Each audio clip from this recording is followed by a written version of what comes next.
당신 아들이 무슨 일에 얽혀 있는지 알기나 해. 괜히 입 열었다간 베트남 그 먼 땅에서 조용히 사라질 수도 있어. 낮고 끈적한 목소리가 수화기 너머로 흘러나왔습니다. 멀리 이국의 좁은 방에서 이정태는 마른 침을 삼켰습니다. 그가 떨리는 목소리로 겨우 답했습니다. 제발 우리 어머니한테만은 손 떼지 마십시오. 같은 시각 국내의 낡은 고시원에서 고은설은 두 주먹을 힘껏 그어쥐었습니다. 그리고 창밖 어둠을 향해 낮게 내뱉었습니다. 이번엔 절대로 놓치지 않아요. 그런데 10년을 침묵하던 위증자가 왜 하필 지금 입을 열려 한 걸까요?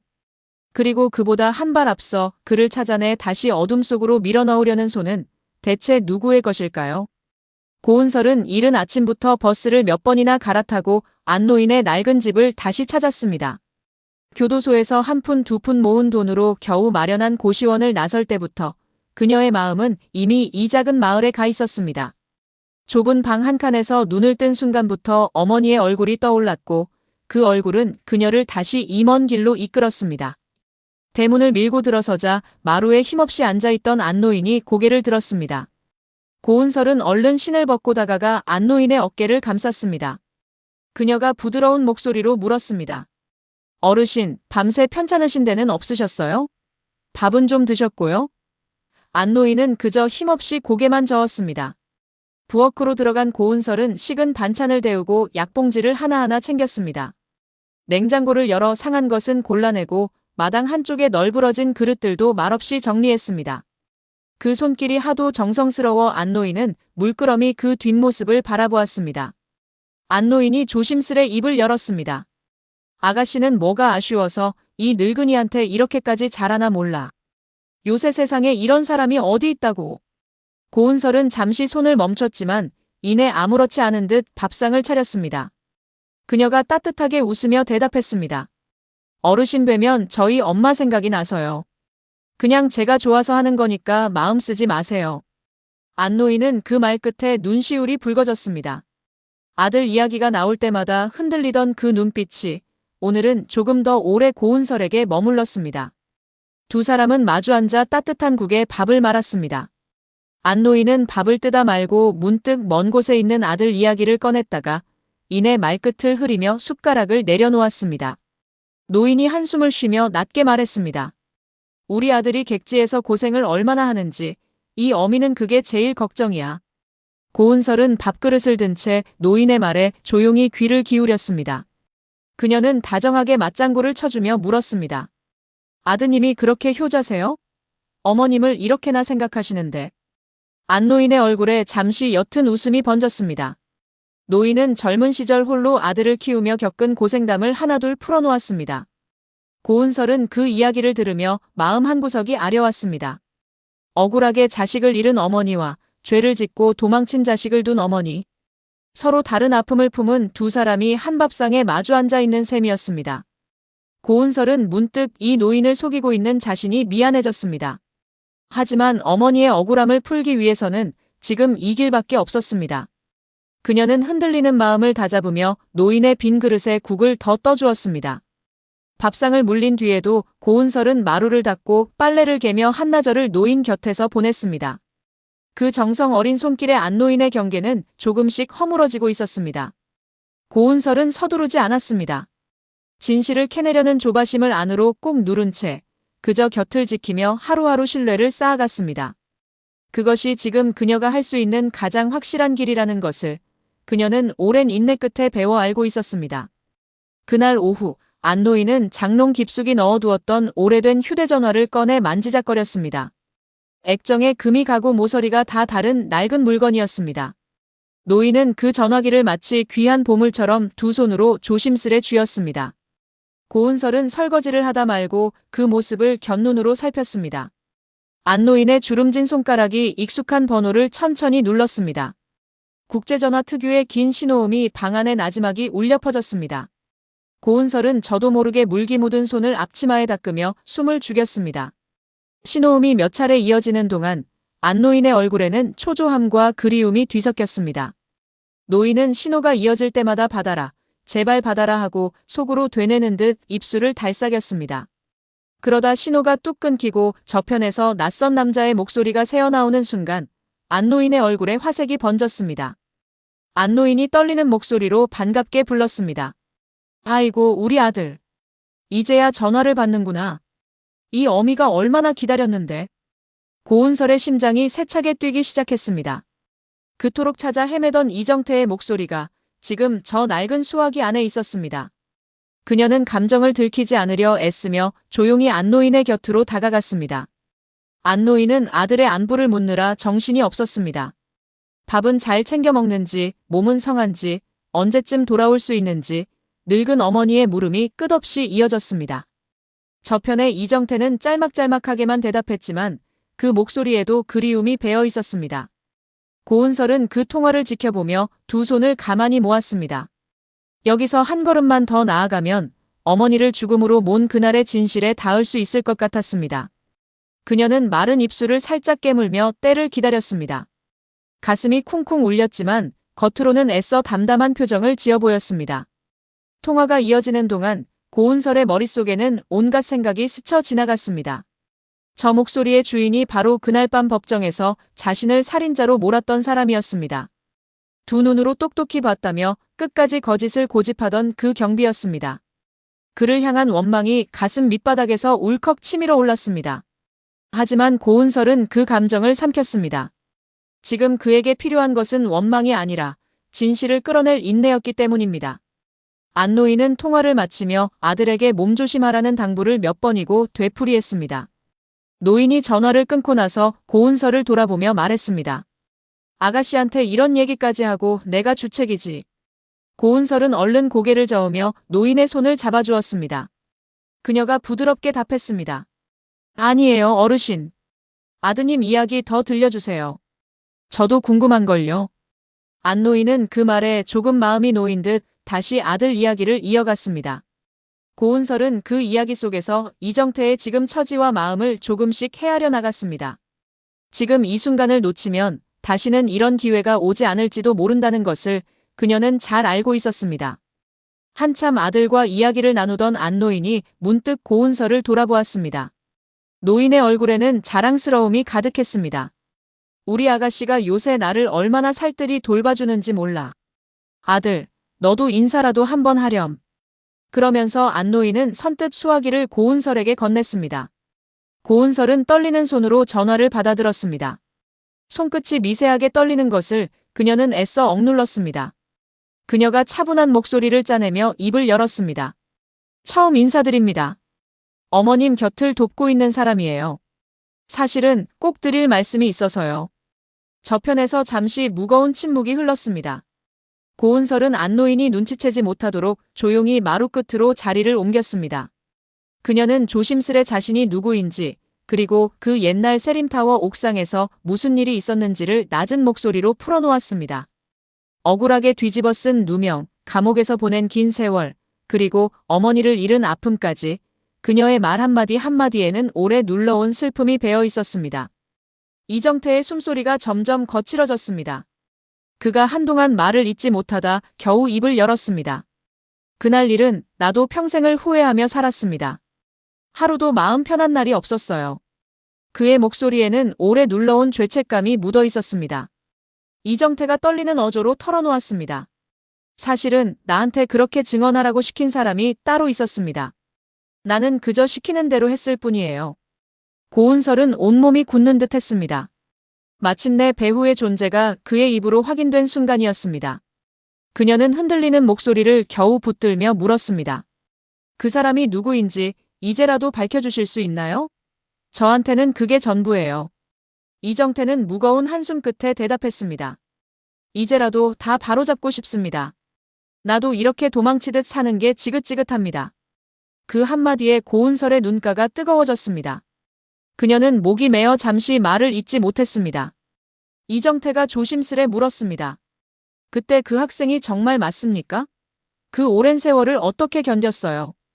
고은설은 떨리는 목소리로 겨우 답했습니다. 견딜 수밖에 없었어요. 저희 어머니가 저를 지켜주셨거든요. 이젠 제가 어머니를 지킬 차례고요. 저편에서 이정태의 낮은 흐느낌이 새어나왔습니다.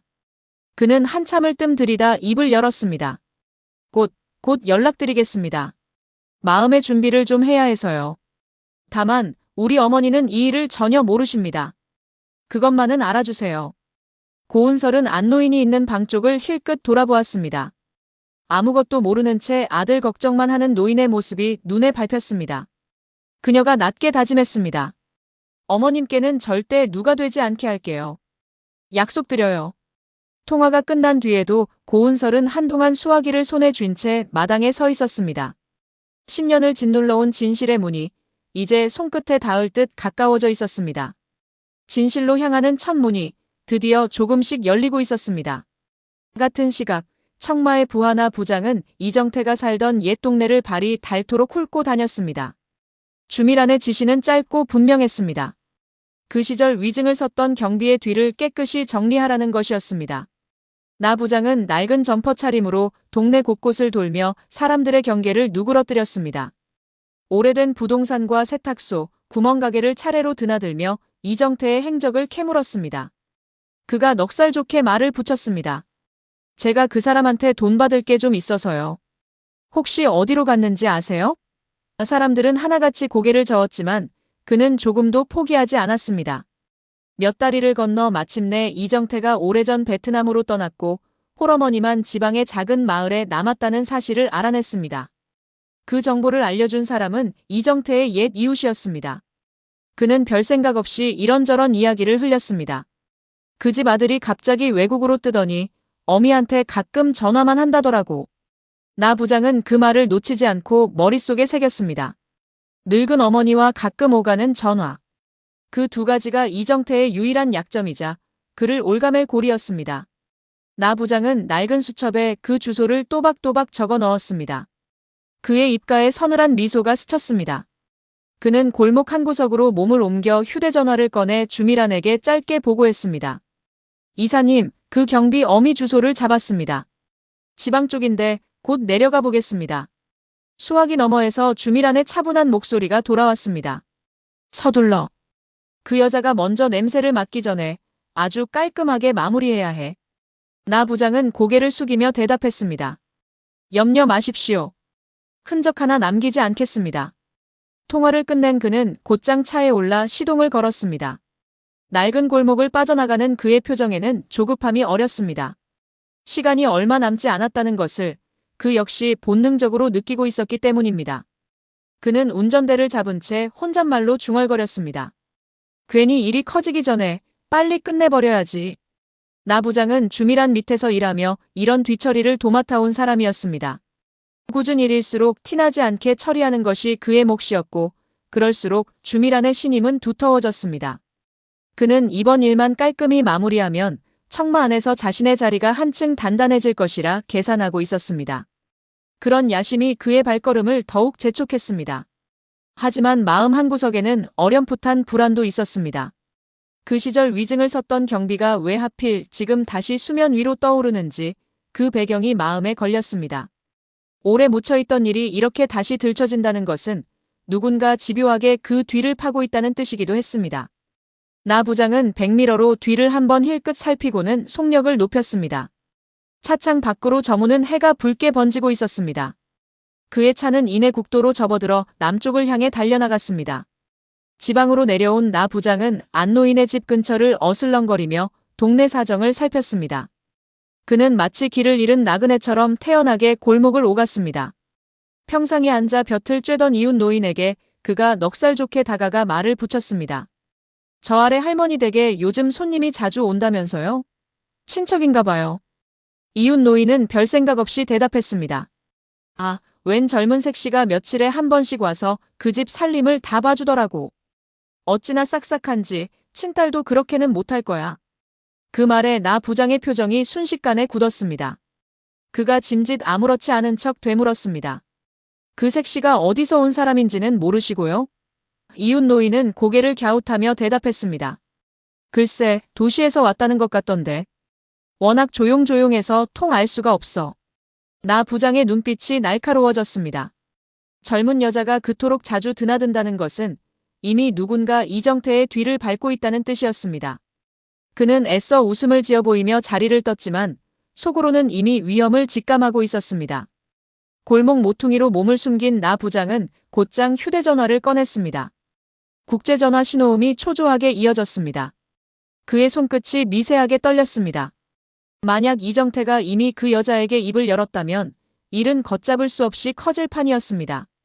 나 부장은 이를 악물며 낮게 중얼거렸습니다. 설마 벌써 다 불어버린 건 아니겠지. 그랬다간 나부터 목이 날아가. 신호음이 끊기기를 기다리는 그 짧은 순간이 그에게는 한없이 길게만 느껴졌습니다. 그는 주미란에게 이 사실을 보고하기 전에 먼저 이정태의 입부터 틀어막아야 한다고 판단했습니다. 어설프게 보고했다간 자신의 무능만 드러날 뿐이었습니다. 저편에서 전화가 연결되는 신호가 잡히자 그의 눈빛이 매섭게 번뜩였습니다. 그는 목소리를 가다듬으며 어떻게 하면 이정태를 확실히 겁줄 수 있을지 머릿속으로 빠르게 계산했습니다. 나 부장은 상대의 약점을 정확히 알고 있었습니다. 먼 타국에서 홀로 숨어 사는 이정태에게 국내에 홀로 남은 늙은 어머니만큼 큰 약점은 없었습니다. 그 하나만 건드리면 이정태는 꼼짝없이 무너질 것이 뻔했습니다. 그는 골목 담벼락에 등을 기댄 채 주위를 다시 한번 살폈습니다. 인적 없는 골목에는 그의 낮은 숨소리만 흘렀습니다. 신호음이 이어지는 동안 그는 젊은 여자가 이미 어디까지 알아냈을지 가늠해 보았습니다. 만약 창고의 존재까지 새어나갔다면 서둘러 그것부터 없애야 할 판이었습니다. 나 부장의 머릿속이 바쁘게 돌아갔습니다. 그는 이정태를 겁준 뒤 곧장 창고의 위치를 캐낼 심산이었습니다. 마침내 저편에서 인기척이 느껴지자 그는 짐짓 부드러운 목소리를 꾸며냈습니다. 베트남의 좁은 새방에서 이정태는 낯선 번호로 걸려온 전화를 받고 낯빛이 창백하게 질렸습니다. 수화기 너머에서 흘러나온 나 부장의 목소리는 부드러웠지만 그 안에는 서슬퍼런 위협이 도사리고 있었습니다. 나 부장이 나긋한 어조로 말을 건넸습니다. 잘 지내셨습니까? 그 시절 신세진 것도 있고 해서 넉넉히 챙겨드리려고 연락했습니다. 이정태는 손이 떨려 전화기를 놓칠 뻔했습니다. 그 목소리를 듣는 순간 그는 상대가 누구인지 단박에 알아챘습니다. 곧이어 나 부장의 목소리가 한층 낮게 가라앉았습니다. 다만 괜한 사람한테 쓸데없는 말을 옮기시면 곤란해집니다. 그러면 어머님도 편치 않으실 테고요. 어머니를 입에 올리는 그 말에 이정태의 온몸이 얼어붙었습니다. 그는 겨우 목소리를 짜냈습니다. 어머니는 아무것도 모르십니다. 제발 그분만은 건드리지 마세요. 부탁드립니다. 돈과 협박이 뒤섞인 말들이 귓속을 어지럽게 파고들었습니다. 전화를 끊고 난 뒤에도 그의 심장은 쉽게 가라앉지 않았습니다. 이정태의 머릿속에 문득 한 가지 걱정이 스쳤습니다. 만약을 대비해 국내의 낡은 여인숙 창고방에 숨겨둔 물건이 저들의 손에 넘어갈지도 모른다는 두려움이었습니다. 그 안에는 그날의 진실을 증명할 마지막 흔적이 들어있었습니다. 언젠가 죄를 씻을 날을 위해 그가 목숨처럼 지켜온 것이었습니다. 그날 밤 법정에서 거짓 증언을 내뱉던 순간부터 이정태의 삶은 송두리째 어긋나버렸습니다. 두둑한 대가를 받고 먼 타국으로 떠났지만 죄책감은 그림자처럼 그를 따라다녔습니다. 무고한 사람을 감옥에 보냈다는 사실이 밤마다 그의 잠을 갉아먹었습니다. 그는 언젠가 진실을 밝혀 그 빚을 갚고 싶었습니다. 그래서 만약을 대비해 증거가 될 만한 것들을 창고에 몰래 숨겨두었던 것입니다. 그런데 그것이 이제 저들에게 발각될 위기에 처했습니다. 이정태는 식은땀을 흘리며 초조하게 방안을 서성였습니다. 그는 저들보다 먼저 그 짐을 안전한 곳으로 옮겨야 한다고 마음먹었습니다. 하지만 먼 타국에 있는 그가 직접 움직일 수는 없었습니다. 결국 그가 기댈 수 있는 사람은 늙은 어머니뿐이었습니다. 그는 무거운 마음으로 다시 전화기를 집어들었습니다. 이정태는 창밖으로 낯선 이국의 밤거리를 내다보았습니다. 화려한 불빛 속에서도 그는 늘 쫓기듯 살아왔습니다. 잘못된 증언 하나가 한 사람의 인생을 송두리째 짓밟았다는 죄책감이 지난 세월 내내 그를 놓아주지 않았습니다. 그는 그 무거운 짐을 언젠가 내려놓고 싶었습니다. 창고에 숨겨둔 그 물건은 바로 그 참회를 위한 마지막 보루였습니다. 그것마저 잃는다면 그는 영원히 죄인으로 남을 수밖에 없었습니다. 이정태는 떨리는 손으로 어머니의 번호를 눌렀습니다. 어머니에게 짐을 지우는 것이 못내 마음에 걸렸지만 지금으로선 달리 방법이 없었습니다. 그는 통화가 연결되기를 기다리며 어떻게 말을 꺼내야 어머니가 놀라지 않을지 고심했습니다. 시간이 없었습니다. 전화를 끊고 초조해하던 이정태는 곧바로 어머니에게 다시 전화를 걸었습니다. 다급함을 애써 감춘 그의 목소리가 낡은 수화기를 타고 안노인에게 전해졌습니다. 이정태가 조심스레 부탁했습니다. 어머니, 저 여인숙 뒤편 창고에 제가 맡겨둔 짐 있잖아요. 그거 좀 다른 안전한 데로 옮겨주실 수 있으세요? 안노인은 영문을 몰라 되물었습니다. 아니, 그 낡은 짐짝을 갑자기 왜 옮기라는 게냐? 무슨 일 있는 게야? 이정태는 어머니를 안심시키려 애쓰며 얼버무렸습니다. 별일 아니에요. 그냥 저한테 아주 중요한 거라서 그래요. 절대 아무한테도 보여주시면 안 돼요. 곁에서 통화를 지켜보던 고은설은 안노인의 표정과 몇 마디 말에서 심상치 않은 낌새를 놓치지 않았습니다. 창고, 짐, 옮겨달라는 부탁, 아무한테도 보여주지 말라는 당부. 그 단어들이 그녀의 머릿속에서 하나로 이어졌습니다. 이정태가 그토록 지키려는 물건이라면 그것은 분명 그날의 진실과 맞닿아 있을 터였습니다.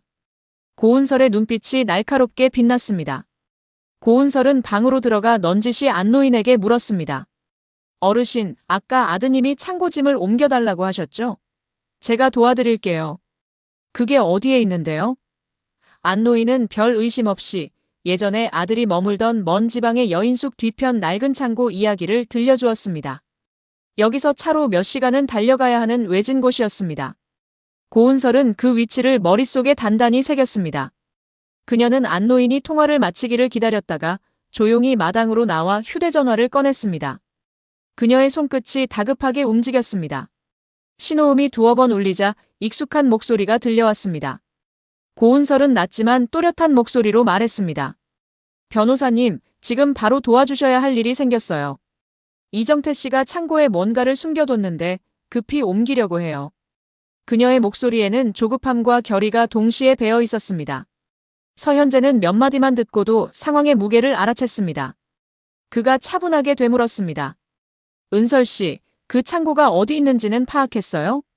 고은설은 방 안에서 새어나오는 안노인의 기척을 살피며 낮게 답했습니다. 여기서 한참 떨어진 지방의 여인숙 뒤편이라고만 들었어요. 정확한 위치는 어머님께 조심스럽게 여쭤볼게요. 서현재가 단호하게 말했습니다. 좋아요. 하지만 절대 혼자 움직이면 안 돼요. 그쪽도 분명 같은 걸 노리고 있을 테니까요. 고은설은 그 말에 가슴이 서늘해졌습니다. 청마가 이정태의 뒤를 쫓고 있다면 그들도 곧 창고의 존재를 알아챌 것이 분명했습니다. 진실을 담은 그 물건을 저들보다 먼저 손에 넣어야 했습니다.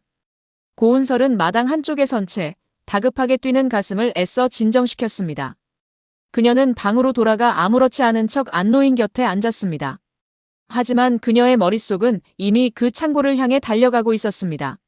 서현재는 다급한 고은설의 목소리를 듣자마자 자리에서 일어났습니다. 그는 짧은 몇 마디만으로 상황의 무게를 정확히 읽어냈습니다. 서현재가 차분하지만 단호한 목소리로 답했습니다. 은설 씨, 혼자 움직이지 말고 기다려요. 내가 지금 바로 갈게요. 문제는 가석방 신분인 고은설이 마음대로 먼 곳까지 이동할 수 없다는 점이었습니다. 서현재는 이 부분을 누구보다 잘 알고 있었습니다. 자칫 절차를 어겼다간 어렵게 얻은 자유마저 위태로워질 수 있었습니다. 그는 곧바로 보호관찰 담당자에게 연락을 넣어 사건 조력을 위한 동행 사유를 차근차근 설명했습니다. 그가 침착하게 말했습니다. 제가 직접 동행하고 이동 경로도 상세히 보고드리겠습니다. 오랜 세월 고은설의 곁을 지켜온 서현재였기에 그는 이런 절차 하나하나에도 빈틈이 없었습니다.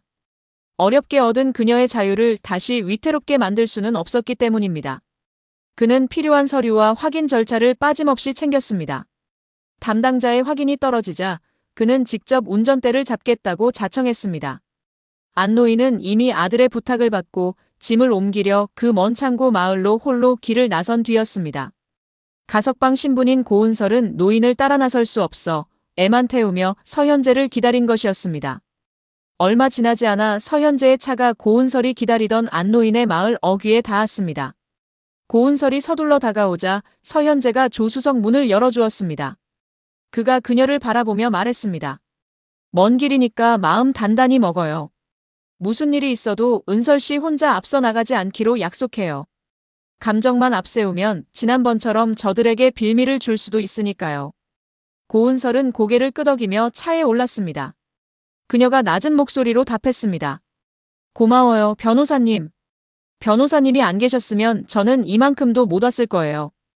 이번만큼은 정말 놓치고 싶지 않아요. 서현재는 말없이 고개를 끄덕이며 다시 시동을 걸었습니다. 고은설은 안전벨트를 매며 창밖으로 스치는 풍경을 바라보았습니다. 문득 지난 세월이 주마등처럼 스쳐 지나갔습니다. 억울하게 갇혔던 길고 긴 시간 동안 곁을 지켜준 유일한 사람이 바로 서현재였습니다. 무력하게 패소한 뒤에도 그는 자책감을 안고 10년을 한결같이 그녀 곁에 머물렀습니다. 고은설이 조용히 입을 열었습니다. 변호사님은 왜 저를 이렇게까지 도와주세요? 이젠 변호사님 일도 아닌데요. 서현재는 잠시 말이 없다가 담담하게 답했습니다. 그때 은설 씨를 못 지킨 게 내 평생의 빚이니까요. 이번엔 반드시 갚을 겁니다. 그 말에 고은설의 코끝이 시큰해졌습니다. 두 사람을 태운 차는 곧 국도로 접어들었습니다. 이정태가 짐을 숨겨둔 먼 지방의 창고 마을을 향해 차는 저물어가는 하늘 아래를 미끄러지듯 달려나갔습니다. 운전대를 잡은 서현재의 소나귀에 힘이 들어갔습니다. 그의 옆얼굴에는 오랜 세월 품어온 책임감이 서려 있었습니다. 어둠이 내린 국도를 달리는 차 안에서 고은설은 창밖으로 시선을 던진 채 이정태의 목소리를 몇 번이고 곱씹었습니다. 그가 떨며 내뱉던 후회의 말들이 귓가에 맴돌았습니다. 하루도 마음 편한 날이 없었다던 그 고백이 오히려 그녀의 가슴을 더 아프게 했습니다. 어머니를 그렇게 잃게 만든 그날의 위증이 누군가의 사주로 꾸며진 일이었다는 사실이 이제 확실해졌습니다. 고은설의 눈빛이 어둠 속에서 서늘하게 빛났습니다. 운전대를 잡은 서현재가 침착하게 상황을 정리했습니다. 그가 앞을 응시한 채 말했습니다. 이정태 씨가 그렇게 지키려는 물건이 있다는 건 그쪽도 그걸 노리고 있다는 뜻이에요. 그래서 더 조심해야 해요. 고은설이 굳은 목소리로 물었습니다. 그럼 우리가 늦으면 어떻게 되는 거예요? 서현재는 잠시 침묵하다 무겁게 입을 열었습니다. 그자들이 먼저 손을 쓰면 증거도 증인도 다시 사라질 수 있어요. 지난 10년이 그랬던 것처럼요. 그래서 지금 이 시간이 중요한 거예요. 고은설은 그 말에 지난날 법정에서의 무력했던 순간을 떠올렸습니다. 아무리 억울함을 호소해도 저들이 미리 짜둔 판을 뒤집을 수는 없었습니다. 증거는 감쪽같이 사라졌고 증인은 거짓을 고집했습니다. 그 모든 것이 우연이 아니라 누군가의 치밀한 설계였다는 것을 그녀는 이제야 온전히 깨닫고 있었습니다. 그 말에 고은설의 가슴이 서늘하게 내려앉았습니다. 시간과의 싸움이 시작됐다는 긴장이 좁은 차 안을 팽팽하게 채웠습니다. 고은설은 두 손을 무릎 위에 꼭 모은 채 다짐하듯 나지막이 중얼거렸습니다. 엄마, 조금만 더 기다려주세요. 이번엔 제가 반드시 지킬게요. 서현재는 그런 그녀를 힐끗 바라보며 엑셀을 조금 더 밟았습니다. 그가 조용히 덧붙였습니다. 너무 마음 졸이지 말아요. 우리가 여기까지 온 것만 해도 절대 헛되지 않았으니까요. 창밖으로 스쳐 지나가는 가로등 불빛이 두 사람의 굳은 얼굴 위로 빠르게 미끄러졌습니다. 고은설은 손에 쥔 휴대전화를 만지작거리며 이정태에게서 다시 연락이 오기를 기다렸습니다. 하지만 전화기는 좀처럼 울리지 않았습니다. 불안이 스멀스멀 그녀의 가슴을 파고들었습니다. 그녀가 혼잣말처럼 중얼거렸습니다. 혹시 무슨 일이 생긴 건 아니겠죠? 서현재는 그 불안을 눈치채고 차분하게 다독였습니다. 지금은 최악을 상상하기보다 우리가 할 수 있는 걸 하나씩 해나가야 해요. 고은설은 그 말에 고개를 끄덕였지만 조급한 마음은 쉬이 가라앉지 않았습니다. 그녀의 머릿속에는 창고에 숨겨진 그 물건이 무사하기만을 바라는 간절함 뿐이었습니다. 그것이 저들의 손에 넘어가는 순간 10년을 버텨온 희망이 물거품이 될 수도 있었습니다. 마을은 아직 멀었고 밤은 점점 깊어가고 있었습니다. 두 사람은 각자의 생각에 잠긴 채 묵묵히 어둠을 가르며 달렸습니다. 그 무렵 안노인은 아들의 부탁대로 짐을 옮기려 먼 창고 마을까지 홀로 찾아와 있었습니다. 그 뒤를 은밀히 밟아온 나 부장은 이미 안노인을 앞세워 여인숙 창고의 위치를 알아내는 데 성공했습니다. 그는 순박한 노인에게 접근해 아들의 안부를 챙기는 척 말을 붙였습니다. 나 부장이 능청스럽게 말했습니다. 아드님이 저한테 부탁을 하나 하셨습니다. 그 창고짐을 대신 안전하게 옮겨달라고요. 걱정 많은 분이시더라고요. 안노인은 처음에는 그 말을 반신반의했습니다. 조금 전까지만 해도 아들은 어머니에게 직접 짐을 옮겨달라 부탁했습니다. 그런데 느닷없이 낯선 남자가 나타나 같은 이야기를 하니 노인은 어리둥절할 수밖에 없었습니다. 아들이 자신에게 직접 부탁한 일을 왜 낯선 사람이 대신 나서는지 선뜻 이해가 되지 않았기 때문입니다. 노인이 미심쩍은 얼굴로 물었습니다. 우리 아들이 정말 그럽디까? 나한테는 그런 말이 없었는데. 그러자 나 부장은 두툼한 돈 봉투를 슬며시 꺼내 노인의 손에 쥐어주려 했습니다. 그가 낮은 목소리로 덧붙였습니다. 이건 아드님이 보낸 성의입니다. 대신 이 일은 아무한테도 말씀하시면 안 됩니다. 안노인은 놀라 봉투를 밀어냈습니다. 노인이 떨리는 목소리로 말했습니다. 이런 건 필요 없소. 우리 아들이 직접 나한테 얘기하지도 않은 걸 내가 어찌 함부로 내주겠소. 그러자 나 부장의 눈빛이 순식간에 차갑게 변했습니다. 그가 은근한 위협을 흘렸습니다. 할머니, 괜히 고집 부리시다가 아드님이 먼 타국에서 크게 곤란해질 수도 있습니다. 설마 그러길 바라진 않으시겠죠. 아들이 위험해질 수 있다는 말에 안노인의 낯빛이 하얗게 질렸습니다. 노인은 두려움에 몸을 떨며 어쩔 줄 몰라 했습니다. 세상 물정의 어두운 늙은 어머니에게 아들의 안위보다 무서운 것은 없었습니다. 노인의 손이 심하게 떨렸습니다. 안노인이 애원하듯 물었습니다. 정말 우리 아들한테 아무 해도 없는 게지요? 그저 짐만 옮기는 거지요? 나 부장은 부드럽게 웃으며 고개를 끄덕였습니다. 그럼요, 할머니. 그저 안전하게 보관해 드리려는 것뿐입니다. 아드님이 얼마나 걱정을 하시는데요. 그 능청스러운 거짓말에 안노인은 결국 마음을 놓고 말았습니다. 세상 물정 모르는 노인에게 아들을 위한다는 그 한마디는 거역할 수 없는 것이었습니다. 결국 안노인은 떨리는 손으로 창고 열쇠를 내밀고 말았습니다. 아들을 지켜야 한다는 절박함이 노인의 판단을 흐려놓았기 때문입니다. 나 부장은 그 열쇠를 낚아채며 속으로 회심의 미소를 지었습니다. 그는 노인에게 다시 한번 입단속을 당부하는 것도 잊지 않았습니다. 이 일은 정말 아무한테도 말씀하시면 안 됩니다. 아셨죠? 안노인은 힘없이 고개를 끄덕였습니다. 일이 생각보다 쉽게 풀리고 있었습니다. 나 부장은 안노인에게서 건네받은 열쇠로 여인숙 뒤편 창고의 낡은 자물쇠를 열었습니다. 삐걱거리는 문을 밀고 들어서자 퀴퀴한 먼지 냄새가 코를 찔렀습니다. 그는 손전등을 비추며 좁은 창고 안을 빠르게 훑었습니다. 구석에는 이정태가 남겨둔 낡은 상자와 서류 뭉치가 차곡차곡 쌓여 있었습니다. 나 부장의 입가에 만족스러운 미소가 번졌습니다. 그가 혼잣말로 중얼거렸습니다. 여기 다 있었군.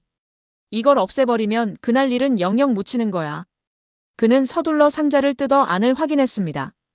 오래된 사진과 손때 묻은 서류, 그리고 낡은 수첩 몇 권이 나왔습니다. 그는 내용을 하나하나 살필 여유도 없이 물건들을 커다란 자루에 마구 쓸어 담았습니다. 마음이 급했던 나 부장은 그 안에 무엇이 들었는지 꼼꼼히 확인할 겨를이 없었습니다. 그저 눈에 보이는 것을 모조리 쓸어 담아 없애버리면 그만이라 여겼습니다. 오랜 세월 이런 뒤처리를 해온 그였기에 증거를 통째로 치워버리는 데는 도가 터 있었습니다. 종이 한 장도 남기지 않으려는 듯 그의 손길은 집요하고 빨랐습니다. 짐을 다 챙긴 그는 흔적을 지우듯 방안을 대충 정리하고 바닥에 떨어진 부스러기까지 발로 쓸어냈습니다.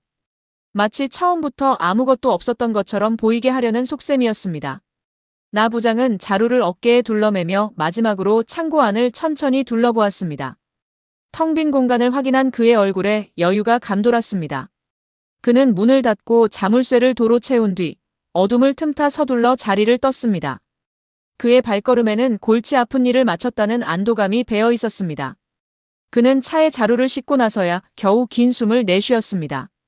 그는 곧바로 주미란에게 문자를 보내 일이 마무리됐음을 알렸습니다. 답장을 기다리는 짧은 순간에도 그의 마음은 홀가분했습니다.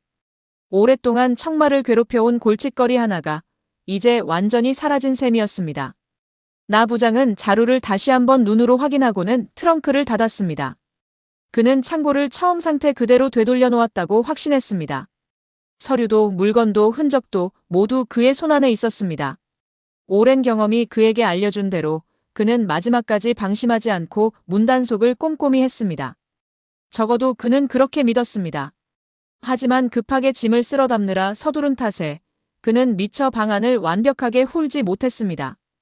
이정태가 몇 해 전 겁 많은 성미에 따로 숨겨둔 마지막 안전장치까지는 미처 생각하지 못했던 것입니다. 그렇게 이정태가 오래 지켜온 마지막 흔적은 순식간에 어둠 속으로 사라져버리고 말았습니다. 그는 이것으로 모든 것이 끝났다고 믿으며 서울로 차를 몰았습니다. 하지만 그는 창고 문틀 안쪽에 숨겨진 작은 종이 한 장의 존재를 끝내 알아채지 못했습니다. 나 부장이 떠나고 얼마 지나지 않아 안노인은 뒤늦게 자신이 무슨 일을 저질렀는지 깨닫기 시작했습니다. 시간이 지날수록 마음 한구석이 자꾸만 불안하게 조여왔습니다. 아들이 그토록 소중히 여기던 물건이었습니다. 그런데 낯선 남자의 겁박에 못 이겨 그 창고 열쇠를 제 손으로 내주고 만 것이었습니다. 안노인의 다리에서 힘이 스르르 풀렸습니다. 노인은 비틀거리며 여인숙 뒤편 창고로 향했습니다. 어두운 골목을 더듬어 걷는 노인의 발걸음이 위태롭게 휘청였습니다. 가슴 한쪽이 자꾸만 방망이질을 쳤습니다. 아무 일도 아니길 바라는 마음과 이미 늦었을지 모른다는 불안이 노인의 발걸음을 무겁게 짓눌렀습니다. 자물쇠는 도로 채워져 있었지만 문틈으로 들여다본 안은 어딘가 횡하니 비어 보였습니다. 안노인은 떨리는 손으로 자물쇠를 열고 문을 열어젖혔습니다. 아들의 짐이 놓여있던 자리에는 뿌연 먼지 자국만 어지럽게 남아 있었습니다. 분명 조금 전까지 그 자리에 있던 상자와 서류가 흔적도 없이 사라져버린 것이었습니다. 안노인은 믿을 수 없다는 듯 텅 빈 바닥을 몇 번이고 손으로 쓸어보았습니다. 하지만 아무것도 잡히지 않았습니다. 그 낯선 남자가 아들을 위한다며 가져간 짐이 실은 아들을 해치려는 자의 손에 넘어갔다는 것을 노인은 그제야 어렴풋이 짐작했습니다. 노인의 눈앞이 캄캄해졌습니다. 안노인이 너클 잃은 목소리로 중얼거렸습니다. 이를 어째 내가 대체 무슨 짓을 한 게야? 우리 아들 얼굴을 이제 어찌 보나? 아들의 마지막 흔적이 사라졌다는 사실이 그제야 온몸으로 밀려들었습니다. 노인은 텅 빈 창고 바닥에 그대로 주저앉고 말았습니다. 참고 참았던 울음이 마침내 터져나왔습니다. 안노인은 두 손으로 얼굴을 감싼 채 어깨를 들썩였습니다. 먼 타국에 있는 아들에게 미안하고 그 순박한 마음을 이용당한 자신이 원통했습니다. 노인의 흐느낌이 어두운 창고 안을 낮게 메웠습니다. 안노인은 떨리는 손으로 아들에게 전화를 걸어보려 했지만 차마 버튼을 누를 수가 없었습니다. 무슨 낯으로 아들에게 이 일을 고백해야 할지 엄두가 나지 않았기 때문입니다. 노인은 전화기를 가슴에 꼭 끌어안은 채 몸을 웅크렸습니다. 그녀가 흐느끼며 중얼거렸습니다. 아들아, 이 못난 어미를 용서해라. 내가 널 지켜주지도 못하고 이 늙은 게 무슨 소용이 있다고. 노인의 목소리가 어둠 속으로 힘없이 잦아들었습니다. 차가운 창고 바닥의 냉기가 노인의 앙상한 몸으로 스며들었습니다. 하지만 노인은 일어설 힘조차 없었습니다. 그저 아들의 물건이 놓여있던 빈자리를 하염없이 바라볼 뿐이었습니다. 어둠이 짙어질수록 노인의 흐느낌도 깊어갔습니다. 홀로 남은 늙은 어머니의 울음소리만이 텅 빈 골목 어귀로 서글프게 흩어졌습니다. 그 울음은 좀처럼 그칠 줄을 몰랐습니다. 고은설과 서현재를 태운 차가 마침내 작은 마을 초입에 닿았습니다. 밤은 이미 깊었고 마을은 드문드문 켜진 불빛만으로 겨우 윤곽을 드러내고 있었습니다. 긴 시간 달려온 탓에 두 사람의 얼굴에는 피로가 짙게 배어 있었지만 눈빛만은 형형하게 살아있었습니다. 두 사람은 낯선 마을길을 더듬어 이정태가 짐을 숨겨두었다는 여인숙 창고를 서둘러 찾아 나섰습니다. 처음 와보는 곳이라 골목이 얽혀 방향을 잡기가 쉽지 않았습니다. 마침 평상에 앉아있던 마을 이웃에게 서현재가 조심스레 길을 물었습니다. 이웃 노인이 손짓하며 일러주었습니다. 그 여인숙이라면 저 골목 안쪽이지. 그런데 아까 웬 할머니가 그쪽으로 허둥지둥 가던데. 안색이 영 안 좋아서 나도 걱정이 됐다니까. 그 말에 고은설의 가슴이 철렁 내려앉았습니다. 안노인이 안색이 안 좋은 얼굴로 여인숙 골목을 향했다는 말은 그곳에 무슨 일이 벌어졌다는 뜻이었습니다. 하필 창고가 있는 그 골목이었습니다. 고은설의 머릿속에 불길한 예감이 스쳤습니다. 그녀는 이웃에게 짧게 고맙다는 인사를 건네고는 발걸음을 재촉했습니다. 그녀는 서현재와 눈빛을 주고받고는 곧장 골목을 향해 발걸음을 옮겼습니다. 좁고 어두운 골목을 따라 걸음을 재촉하던 그때 멀리서 낮은 흐느낌이 밤바람을 타고 들려왔습니다. 고은설의 걸음이 저절로 빨라졌습니다. 그 울음소리가 누구의 것인지 그녀는 본능적으로 알아챘습니다. 고은설이 다급하게 외쳤습니다. 어르신, 어디 계세요? 저예요, 어르신. 서현재도 그녀의 뒤를 바짝 따랐습니다. 그가 낮은 목소리로 주의를 주었습니다. 은설씨, 침착해요. 일단 상황부터 차분히 살펴야 해요. 하지만 고은설의 발걸음은 이미 흐느낌이 새어나오는 여인숙 창고 쪽으로 내달리고 있었습니다. 불길한 예감이 그녀의 온몸을 휘감았습니다. 고은설의 머릿속에 최악의 상황들이 스쳐 지나갔습니다. 혹시 청마의 사람들이 이미 다녀간 것은 아닐까? 그 물건이 이미 저들 손에 넘어간 것은 아닐까? 생각이 거기에 미치자 그녀의 발걸음은 더욱 빨라졌습니다. 서현재도 심상치 않은 기운을 느끼고 걸음을 재촉했습니다. 그가 나지막이 말했습니다. 은설씨, 무슨 일이 있어도 내 곁에서 떨어지지 말아요. 두 사람은 어두운 골목을 나란히 내달렸습니다. 밤이슬에 젖은 돌바닥이 미끄러웠지만 고은설은 걸음을 늦추지 않았습니다. 낡은 여인숙의 흐릿한 간판이 어둠 속에 어렴풋이 모습을 드러냈습니다. 흐느낌은 그 뒤편 어딘가에서 흘러나오고 있었습니다. 고은설의 심장이 터질 듯 뛰었습니다. 어둠 속에서 두 사람의 그림자가 다급하게 흔들렸습니다. 골목 끝에서 새어나오는 희미한 불빛이 점점 가까워지고 있었습니다. 좁은 골목을 돌아 창고 앞에 이른 순간 고은설은 그 자리에 우뚝 멈춰 섰습니다. 창고 문은 활짝 열려 있었고 희미한 불빛에 드러난 안은 이미 텅 비어 있었습니다. 그리고 그 휑한 바닥에 안노인이 너클 잃은 채 주저앉아 오열하고 있었습니다. 고은설은 숨이 멎는 듯 했습니다. 그녀는 놀라 달려가 안노인을 부축했습니다. 고은설이 다급하게 노인의 어깨를 감싸며 물었습니다. 어르신, 정신 차리세요. 대체 여기서 무슨 일이 있었던 거예요? 어디 다치신 데는 없으세요? 안노인은 고은설을 알아보고는 더욱 서럽게 흐느꼈습니다. 노인이 떨리는 손으로 텅 빈 바닥을 가리켰습니다. 그 손끝이 가리키는 곳에는 아무것도 남아있지 않았습니다. 고은설의 시선이 빠르게 창고 안을 훑었습니다. 먼지 위에 남은 발자국과 무언가를 끌고 나간 흔적이 어지럽게 얽혀 있었습니다. 누군가 급하게 짐을 챙겨나간 것이 분명했습니다. 고은설은 텅 빈 창고를 눈으로 훑으며 온몸에 힘이 빠지는 것을 느꼈습니다. 애써 여기까지 달려왔건만 저들이 한 발짝 더 빨랐던 것입니다. 뒤따라 들어온 서현재도 그 광경에 표정이 굳었습니다. 그가 낮은 목소리로 말했습니다. 누군가 한 발 앞서 다녀갔군요. 우리가 아주 조금 늦은 겁니다. 서현재는 냉정을 잃지 않으려 애쓰며 창고 안을 빠르게 둘러보았습니다. 하지만 그의 눈빛에도 짙은 아쉬움이 스쳤습니다. 그토록 지키려 했던 증거가 눈앞에서 사라진 뒤였습니다. 그는 조용히 한숨을 삼키며 흐트러진 마음을 다잡았습니다. 지금 무너지면 우는 노인도 절망한 고은설도 지켜낼 수 없다는 것을 그는 잘 알고 있었습니다. 고은설은 안노인을 부축해 일으키며 애써 목소리를 가다듬었습니다. 그녀가 노인을 다독이며 조심스레 물었습니다.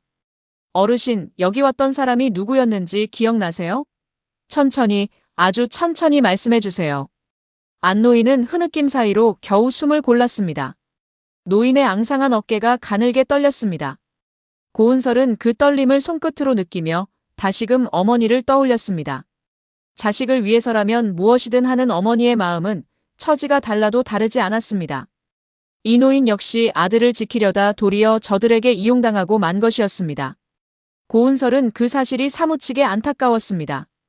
그녀가 부드러운 목소리로 노인을 달랬습니다. 어르신 잘못이 아니에요. 나쁜 건 어르신을 속인 그 사람들이지요. 그러니 자책하지 마세요. 서현재는 그 사이 창고 안을 조심스레 살피고 있었습니다. 그는 함부로 발을 들이지 않고 남은 흔적을 눈으로만 훑었습니다. 무언가를 판단하는 그의 눈빛이 깊게 가라앉았습니다. 텅 빈 창고 안에 세 사람의 그림자만이 무겁게 드리워져 있었습니다. 안노인은 한참을 흐느끼다 겨우 입을 열었습니다. 낯선 남자가 찾아와 아들의 부탁이라며 돈을 쥐어주려 했다는 것이었습니다. 노인이 눈물을 훔치며 더듬더듬 털어놓았습니다.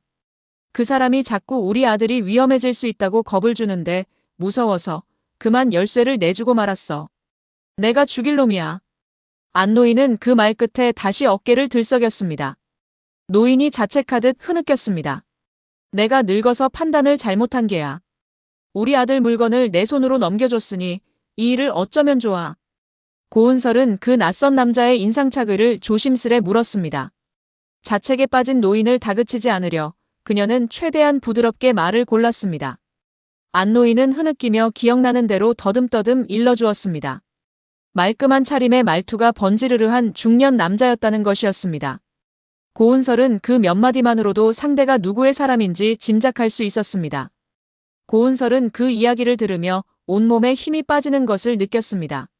낯선 남자, 돈, 협박.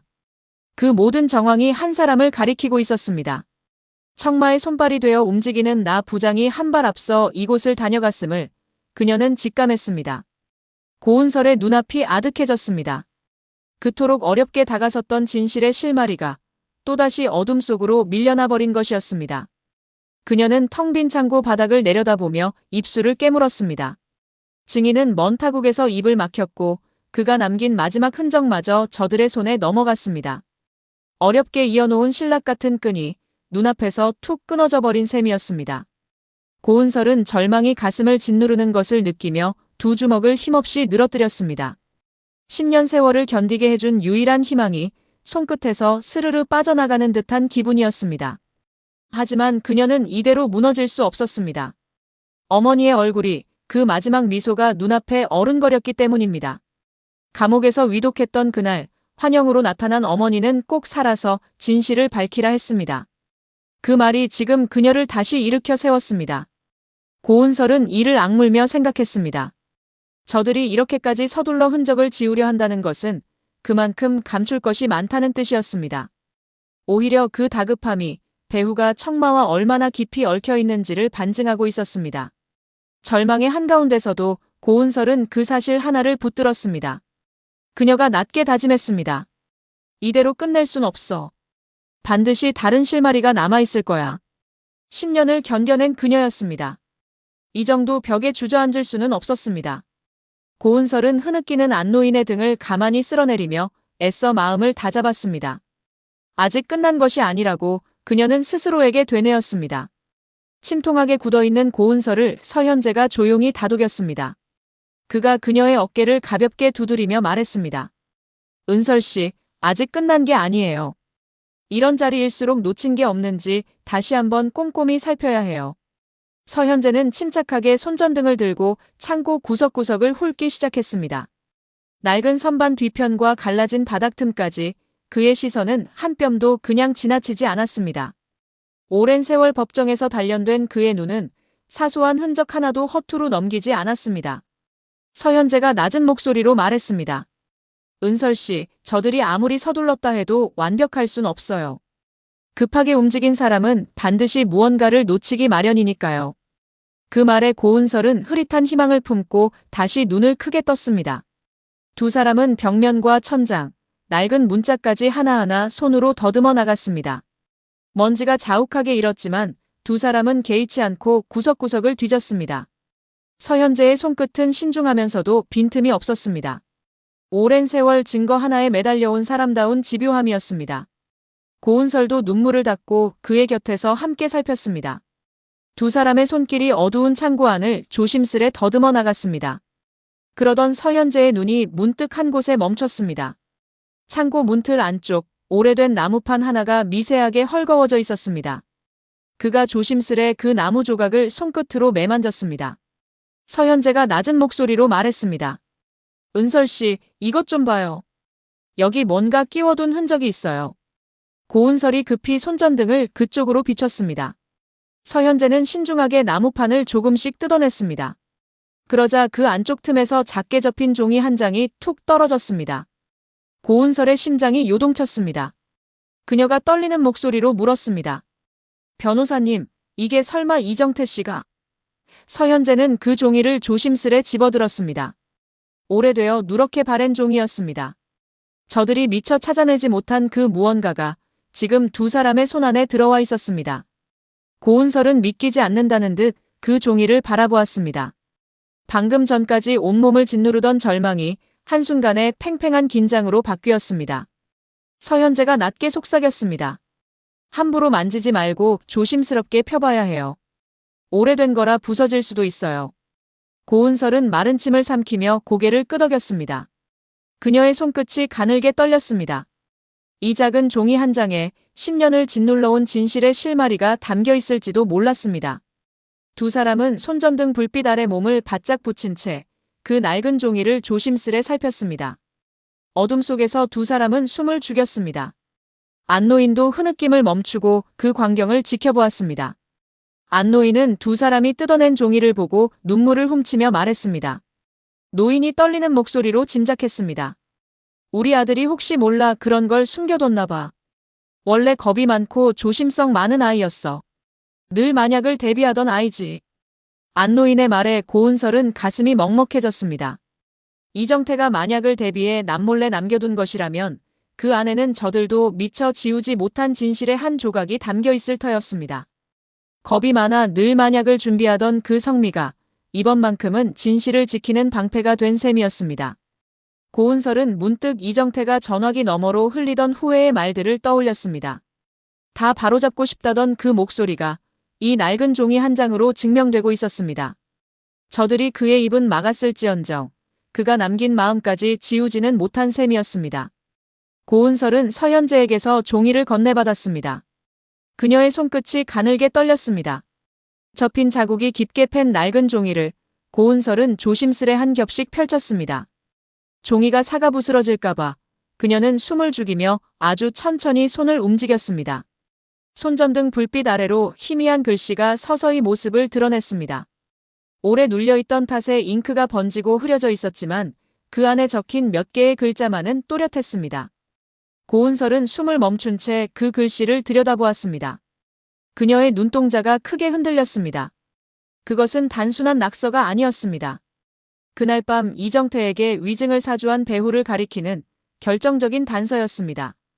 흐릿한 글씨 몇 자에 불과했지만 그 무게는 10년 세월을 뒤엎을 만큼 무거웠습니다. 고은설이 떨리는 목소리로 겨우 입을 열었습니다. 변호사님, 여기 이게 뭔지 보이세요? 이건 분명히. 서현재도 그녀의 어깨 너머로 종이를 들여다보며 표정이 굳었습니다. 그의 눈빛이 한순간 날카롭게 빛났습니다. 고은설은 그 글씨를 손끝으로 조심스레 짚어나갔습니다. 흐릿하게 번진 잉크 사이로 몇 개의 단어가 어렴풋이 읽혔습니다. 그것은 그날 밤의 정황과 그 뒤에 숨은 누군가를 가리키는 짧은 기록이었습니다. 이정태가 겁에 질려 흘려 쓴 듯한 글씨였지만 그 안에 담긴 무게는 결코 가볍지 않았습니다. 고은설의 손이 걷잡을 수 없이 떨렸습니다. 그녀가 겨우 목소리를 짜냈습니다. 변호사님, 이게 사실이라면 그날 일이 그냥 우연이 아니었던 거예요. 서현재는 굳은 표정으로 종이를 바라보며 신중하게 대답했습니다. 섣불리 결론 짓진 맙시다. 하지만 이건 분명 우리가 찾던 방향을 가리키고 있어요. 어두운 창고 안에서 종이 위 낡은 글씨가 두 사람의 시선을 단단히 붙들어 놓았습니다. 밤 공기가 팽팽하게 긴장으로 얼어붙었습니다. 종이 위에는 짧은 글씨가 몇 줄 적혀 있었습니다. 그 가운데 실장이라는 두 글자가 유독 또렷하게 눈에 들어왔습니다.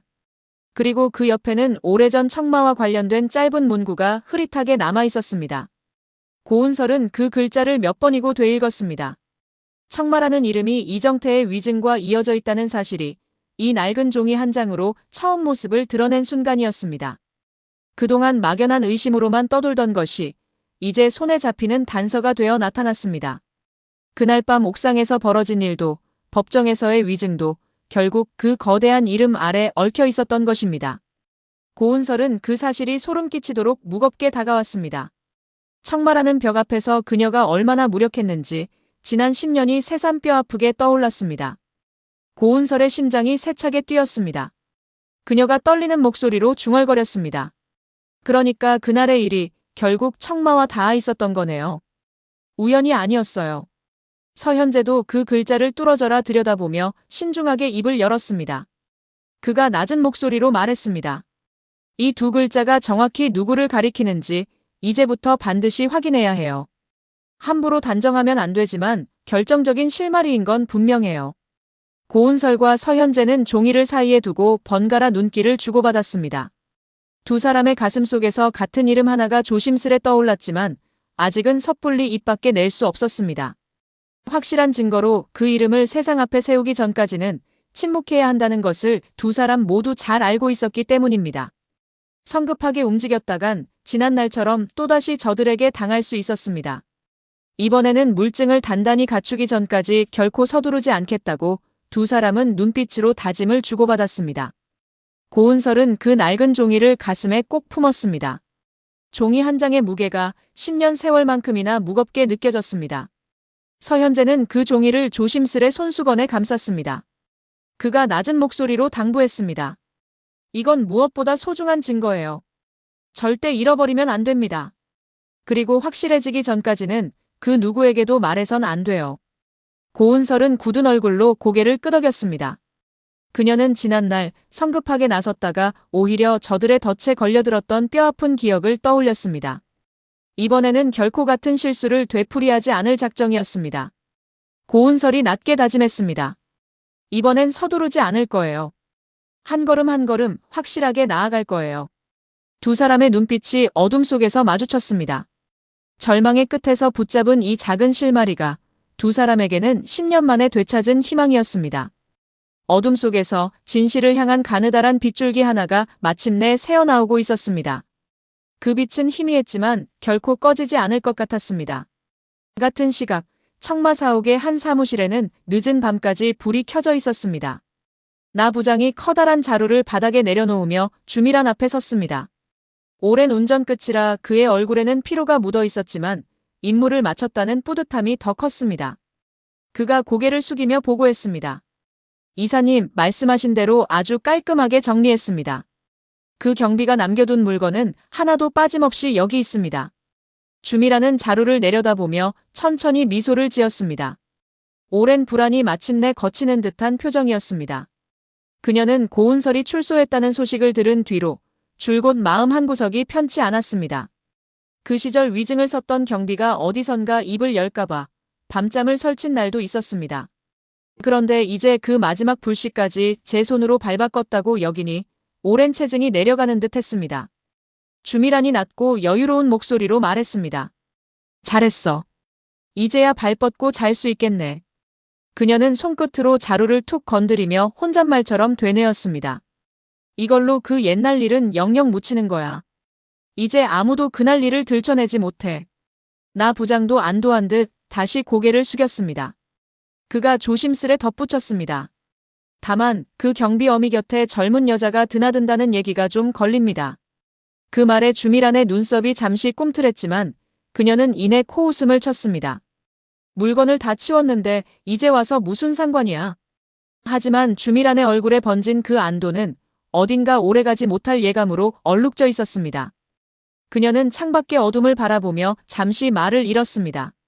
무언가 놓친 것이 있는 듯한 서늘한 느낌이 등줄기를 타고 스쳐 지나갔기 때문입니다. 주미란은 그 불길함을 애써 떨쳐내려는 듯 어깨를 폈습니다. 그녀가 나지막이 중얼거렸습니다. 설마 이제 와서 무슨 일이 생기겠어. 그러나 그 말은 스스로를 안심시키려는 다짐처럼 들렸습니다. 주미란은 지난 세월 수많은 비밀을 어둠 속에 묻어왔습니다. 그때마다 이렇게 안도했지만 정작 그녀를 불안하게 하는 것은 언제나 미처 지우지 못한 작은 흔적들이었습니다. 그녀는 나 부장을 돌아보며 나지막이 지시했습니다. 그 여자가 누군지 조용히 알아봐. 괜한 사람이면 다행이고 아니면 미리 손을 써둬야 하니까. 나 부장이 고개를 숙이며 답했습니다. 알겠습니다. 티나지 않게 알아보겠습니다. 주미란은 다시 창밖으로 시선을 돌렸습니다. 화려한 도시의 불빛 아래로 그녀가 쌓아 올린 가짜 왕국이 위태롭게 반짝이고 있었습니다. 그녀는 그 왕국을 지키기 위해서라면 무슨 짓이든 할 수 있는 사람이었습니다. 사옥의 불빛이 어둠 속에서 차갑게 흔들렸습니다. 그 무렵 어두운 창고를 나선 고은설과 서현재는 안노인을 부축해 가까운 여인숙 방으로 돌아왔습니다. 노인을 따뜻한 방에 눕히고 나서야 두 사람은 겨우 한숨을 돌릴 수 있었습니다. 서현재는 낡은 종이를 조심스레 손수건에 감싸 안주머니 깊숙이 챙겼습니다. 그가 신중한 목소리로 말했습니다. 은설 씨, 이건 정말 소중한 단서예요. 지금까지가 진실의 문 앞까지 온 거라면 이제부터가 진짜 시작이라고 생각해야 해요. 고은설은 그 말에 천천히 고개를 끄덕였습니다. 오늘 하루 증인을 다시 놓쳤다는 절망과 마지막 실마리를 손에 넣었다는 희망이 그녀의 가슴 속에서 뒤엉켰습니다. 고은설은 창밖으로 밝아오는 새벽 하늘을 바라보았습니다. 어느새 긴 밤이 지나고 동력이 희뿌옇게 물들고 있었습니다. 문득 어머니의 얼굴이 눈앞에 선명하게 떠올랐습니다. 늘 자신을 믿어주고 마지막 순간까지 딸을 지키려 했던 그 얼굴이었습니다. 고은설은 눈가에 맺힌 눈물을 손등으로 조용히 닦아냈습니다. 그녀가 낮지만 단단한 목소리로 다짐했습니다. 엄마, 이제 정말 얼마 안 남았어요. 그 사람들이 무슨 짓을 저질렀는지 제가 반드시 세상에 밝힐게요. 서현재는 그런 그녀를 말없이 바라보았습니다. 그의 눈빛에도 굳은 결의가 어려 있었습니다. 그가 조용히 입을 열었습니다. 은설 씨 곁엔 제가 있어요. 이번엔 절대 혼자 두지 않을 겁니다. 고은설은 그 말에 조용히 미소를 지었습니다. 오랜 세월 홀로 싸워왔다고 여겼지만 돌아보면 그녀 곁에는 늘 이 사람이 있었습니다. 두 사람은 오랜 세월 서로를 의지하며 여기까지 왔습니다. 무력하게 패소했던 그날 이후로 서현재는 늘 한 발짝 뒤에서 그녀를 지켜왔습니다. 그리고 오늘 두 사람은 마침내 진실의 문 앞에 함께 서 있었습니다. 방 안에서는 안노인이 지친 몸을 뉘고 겨우 잠이 들어 있었습니다. 고은설은 잠든 노인의 이불을 여며 주며 마음속으로 다짐했습니다. 이 노인의 아들이 진실을 밝힐 용기를 낼 수 있도록 반드시 다시 연결의 끈을 이어가겠다고 말입니다. 그녀는 이정태가 남긴 이 단서가 헛되지 않도록 끝까지 파고들 작정이었습니다. 고은설이 낮은 목소리로 서현재에게 말했습니다. 변호사님, 이제 돌아가서 이 단서가 정확히 무엇을 가리키는지부터 차근차근 밝혀봐요. 서현재가 고개를 끄덕이며 답했습니다. 그래요. 서두르지 말고 하지만 멈추지도 말고요. 고은설은 가슴에 품은 단서를 다시 한번 손으로 꾹 눌렀습니다. 창밖으로는 어느새 아침 해가 붉게 떠오르고 있었습니다. 오랜 세월 어둠 속에 갇혀있던 진실이 이제 조금씩 그 모습을 드러내려 하고 있었습니다. 배후를 향한 기나긴 추적이 마침내 본격적으로 막을 올리고 있었습니다. 오늘은 고은설의 긴 싸움이 어디서부터 시작됐는지를 함께 짚어보려 합니다. 한 사람이 10년을 갇혀 있었다면 그 10년은 결코 우연이 아니었지요. 누군가 증언을 만들었고 누군가 그 증언 뒤에서 조용히 판을 짰습니다. 고은설이 지금 쫓는 것은 단순한 원한이 아니라 그날의 진실을 가린 손입니다. 억울함을 풀려면 먼저 그 손이 어떻게 움직였는지를 알아야 하지요. 그 손이 왜 하필 지금 다시 흔들리기 시작했는지 인물들의 지난 걸음을 하나씩 되짚어 보겠습니다. 고은설을 가둔 것은 칼도 총도 아니었습니다. 세림타워 경비 이정태의 한마디 증언이었지요. 그는 법정에서 고은설이 박희정을 난간 밖으로 미는 것을 두 눈으로 봤다고 했습니다. 그런데 이 증언에는 처음부터 앞뒤가 맞지 않는 구멍이 있었습니다. 정작 신고할 때는 누가 밀었다는 말이 한마디도 없었으니까요. 밀리는 걸 봤다면서 왜 말리지 않았느냐는 물음에도 이정태는 제대로 된 답을 내놓지 못했습니다. 이 어긋남은 그냥 넘길 대목이 아닙니다. 사람이 정말로 제 눈으로 본 것을 말한다면 신고와 증언이 이렇게까지 다를 수가 없지요. 처음에는 없던 이야기가 법정에서 갑자기 살을 붙여 나온다는 것은 그 말이 그의 기억이 아니라 누군가 심어준 대본일 수 있다는 뜻입니다. 사람의 기억은 시간이 흐를수록 흐려지는 법인데 이정태의 말은 오히려 시간이 갈수록 또렷하고 자세해졌습니다. 이 거꾸로 된 흐름 자체가 그 증언이 자연스러운 기억이 아니라 짜여진 것임을 넌지시 일러줍니다. 고은설의 유죄는 목격담과 증거를 합쳐 인정됐지만 그 목격담 자체가 만들어진 것이라면 판결의 뿌리가 통째로 흔들리게 됩니다. 벽돌 하나를 잘못 놓은 담장은 언젠가 그 자리에서부터 무너지는 법이지요. 이정태의 증언이 바로 그 잘못 놓인 벽돌입니다. 그래서 이정태라는 인물은 단순한 거짓말쟁이가 아니라 누군가의 설계 안에 놓인 말판의 한 조각으로 읽어야 합니다. 그가 왜 그런 증언을 했는지, 그 대가로 무엇을 받았는지, 그리고 지금은 어디에 숨어 있는지. 이 물음의 끝에 그날의 진짜 얼굴이 있습니다. 한 가지 더 눈여겨볼 것은 이정태가 그 일이 있은 뒤 먼 타국으로 몸을 감췄다는 사실입니다. 떳떳한 증인이라면 굳이 그렇게 도망치듯 나라를 떠날 이유가 없지요. 제 두 눈으로 똑똑히 봤다고 큰소리치던 사람이 정작 그 뒤로는 세상의 눈을 피해 숨어 살았습니다. 이 앞뒤가 맞지 않는 행적이야말로 그가 무언가를 숨기고 있다는 가장 조용한 고백입니다. 고은설이 다른 누구보다 이정태를 먼저 찾아 나선 것도 그래서지요. 그의 입이 열리는 순간 10년 동안 굳게 닫혀있던 문 하나가 함께 열리게 됩니다. 그리고 그 문 너머에는 이 모든 것을 짜 맞춘 사람의 그림자가 어른거리고 있을 것입니다. 그렇다면 그런 증언을 심을 수 있는 사람은 누구일까요? 주미란의 지난 걸음을 보면 답의 방향이 보입니다. 주미란은 불리한 것을 지우는데 이골이 난 사람입니다. 강혜라가 미술실에 불을 낸 그날 폭도 화면에는 강혜라의 모습이 고스란히 찍혀 있었습니다. 하지만 그 화면은 끝내 세상에 나오지 못했지요. 주미란이 교감 황주영에게 교장 자리와 아들의 일자리를 미끼로 걸어 그 증거를 지워버렸으니까요. 이것은 한 번으로 끝난 일이 아닙니다. 김정선이 놓친 배역을 되찾을 때도 주미란은 경쟁 배우의 약점을 만들어 내 상대를 끌어내렸습니다. 없으면 만들어서라도 찾아내라는 말이 이 사람의 방식 그 자체입니다. 진실을 밝히는 것이 아니라 진실처럼 보이는 것을 새로 짓는 것이지요. 화면을 지우고 소문을 심고 이야기를 갈아 끼우는 이 세 가지가 주미란이 세상을 다루는 방법입니다. 강혜라가 남의 디자인을 훔쳐 궁지에 몰렸을 때도 마찬가지였습니다. 주미란은 가해자였던 강혜라를 도리어 편견의 피해자로 둔갑시켜 세상의 시선을 통째로 뒤집어 놓았습니다. 돈으로 움직이지 않는 상대에게는 그가 원하는 야망을 미끼로 던져 기어이 원하는 것을 얻어냈지요. 사람의 마음속 욕심을 정확히 읽어 그것을 지렛대로 삼는 솜씨가 이 인물의 가장 무서운 무기입니다. 이렇게 화면을 지우고 약점을 조작하고 프레임을 갈아엎어온 손이 있습니다. 법정에서 없던 목격담이 갑자기 살아난 그 과정과 이 손이 걸어온 길은 소름 끼치도록 닮아있지요. 경비한 사람의 증언을 사서 없는 죄를 만들어내는 일은 화면을 지우고 소문을 심어온 사람에게는 그리 낯선 일이 아닙니다. 그래서 이정태의 위증을 파고들다 보면 그 끝이 어디로 향할지 짐작이 그리 어렵지 않습니다. 그 길의 끝에는 오래도록 진실을 지어온 익숙한 얼굴이 서 있을 가능성이 큽니다. 자기가 지운 것을 가장 두려워하는 사람은 바로 그것을 지운 당사자입니다. 고은설이 세상 밖으로 나왔다는 소식이 전해지자 주미란은 곧바로 흔들렸습니다. 아직 형기가 많이 남았을 텐데 어떻게 풀려났느냐며 불안을 감추지 못했지요. 그리고 그 불안은 한 가지 지시로 이어졌습니다. 그 시절 경비였던 이정태가 지금 어디서 무엇을 하는지 서둘러 알아보라는 것이었습니다. 이 지시는 많은 것을 말해줍니다. 떳떳한 사람이라면 10년 전 경비의 행방을 이토록 다급하게 챙길 이유가 없지요. 이정태가 어디에 있는지 신경 쓴다는 것은 그의 입에서 무엇이 나올지 두렵다는 뜻입니다. 다시 말해 이정태의 증언과 주미란은 눈에 보이지 않는 끈으로 이어져 있는 셈입니다. 그 끈이 팽팽해질수록 둘 사이의 관계도 함께 드러나게 되지요. 고은설이 나타나기 전까지 주미란은 완벽한 성을 쌓고 그 안에 앉아 있었습니다. 홍보이사 자리에까지 올라 권력의 중심으로 걸어 들어갔지요. 그런데 죽었어야 할 과거가 살아 돌아오자 그 완벽한 성벽에 처음으로 금이 가기 시작했습니다. 이 불안이야말로 주미란의 가장 큰 허점입니다.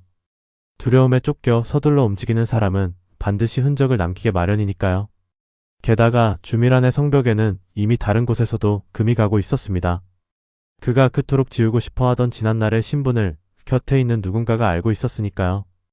유모 시절이나 떠올리라는 말이 그의 아픈 곳을 정확히 찔렀지요. 과거를 지우려 그토록 애를 썼지만 완전히 지워진 과거란 없는 법입니다. 한쪽에서는 옛 신분이 들춰지고 다른 한쪽에서는 10년 전 모든 증인이 되살아납니다. 사방에서 조여오는 이 압박이 주미란을 점점 더 조급하게 몰아가고 있습니다. 여기서 한 가지 서늘한 사실이 더 겹칩니다. 고은설이 이정태의 옛 직장을 찾아갔을 때 방금 웬 남자 하나가 그를 찾아왔다 갔다는 말을 들었지요. 고은설만 이정태를 쫓는 것이 아니었던 겁니다. 한쪽은 진실을 캐내려 쫓고 다른 한쪽은 진실을 덮으려 쫓습니다. 같은 사람을 두고 방향이 정반대인 두 손이 움직인다는 것은 이정태가 그날의 비밀을 쥔 열쇠라는 가장 확실한 증거입니다. 그리고 이 조용한 경주에서 뒤처지는 쪽이 모든 것을 잃게 되지요. 그래서 고은설의 걸음이 그토록 다급한 것입니다. 고은설이 이토록 물러서지 않는 힘은 어디서 나올까요? 그 뿌리에는 박희정이 있습니다. 박희정은 피 한 방울 섞이지 않은 아이를 가슴으로 품어 기른 어머니였습니다. 그리고 그 어머니는 딸의 뒤바뀐 운명을 혼자 힘으로 파헤친 사람이기도 했지요. 찻잔 하나를 몰래 챙겨 유전자를 확인하고 버려진 옷으로 다시 대조하고 끝내 주미란에게서 아이를 바꿔치기 했다는 자백까지 받아냈습니다. 배운 것도 가진 것도 많지 않은 어머니가 오직 딸을 지키겠다는 마음 하나로 거대한 비밀의 문턱까지 다다랐던 것입니다. 박희정은 진실에 가장 가까이 다가간 사람이었습니다. 그래서 지워졌지요. 옥상에서 벌어진 그 일은 사고가 아니라 진실을 아는 입을 막으려는 마지막 손길이었습니다. 어머니의 죽음으로 바꿔치기의 전모를 아는 사람은 이제 오직 그것을 저지른 이 하나만 남게 됐습니다. 진실을 아는 사람을 없애면 진실도 함께 사라진다고 여겼겠지요. 하지만 그 계산에는 한 가지 빠진 것이 있었습니다. 바로 딸이었습니다. 여기서 눈여겨볼 것은 박희정을 지운 방식과 고은설을 가둔 방식이 서로 맞물려 있다는 점입니다.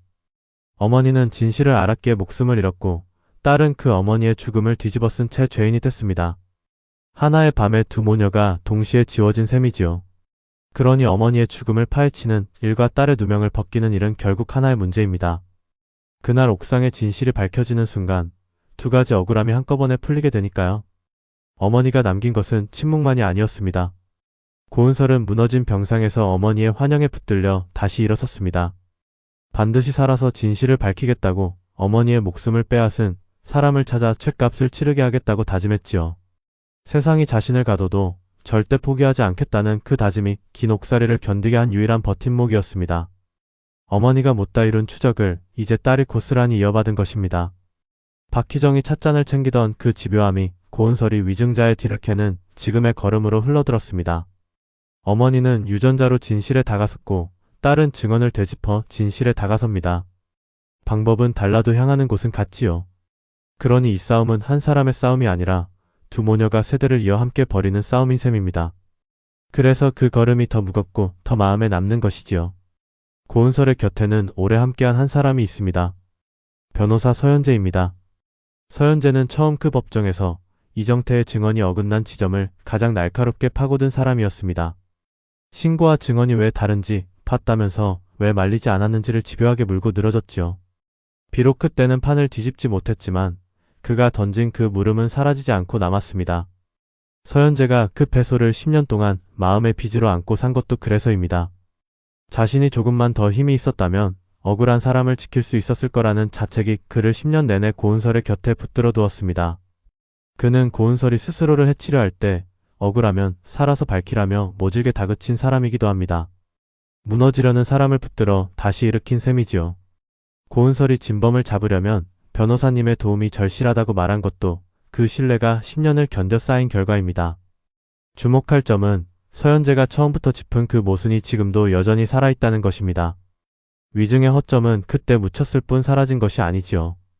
답을 얻지 못한 물음은 언젠가 반드시 다시 돌아오는 법입니다. 이제 고은설이 이정태라는 실물을 찾아내면 10년 전 서현재가 던졌던 그 물음이 마침내 답을 얻을 자리가 마련됩니다. 한 사람은 법을 알고 한 사람은 진실에 목마릅니다. 이 둘이 손을 맞잡았다는 것은 흩어져 있던 조각들이 비로소 제자리를 찾기 시작했다는 뜻이기도 합니다. 10년 전에는 힘이 없어 놓쳤던 것을 이번에는 놓치지 않으려 두 사람이 함께 움직입니다. 그래서 이들의 재회는 단순한 예정이 아니라 미뤄둔 싸움을 다시 시작하는 신호로 읽어야 하지요. 10년 전 서현재는 혼자였고 고은설은 갇힌 몸이었습니다. 그때는 아무리 옳은 말을 해도 그 말을 뒷받침할 힘이 없었지요. 하지만 지금은 다릅니다. 고은설은 자유의 몸으로 직접 발로 뛰며 증인을 찾아 나섰고 서현재는 그 곁에서 길을 열어줍니다. 같은 물음을 던지더라도 그 물음을 받쳐줄 사실이 하나둘 쌓여가고 있는 셈입니다. 진실은 힘이 없으면 묻히지만 힘을 얻으면 결국 제 목소리를 내는 법이지요. 두 사람이 다시 뭉친 지금이 바로 그 힘이 갖춰지기 시작하는 자리입니다. 이정태를 무너뜨릴 열쇠는 뜻밖에도 가까운 곳에 있습니다.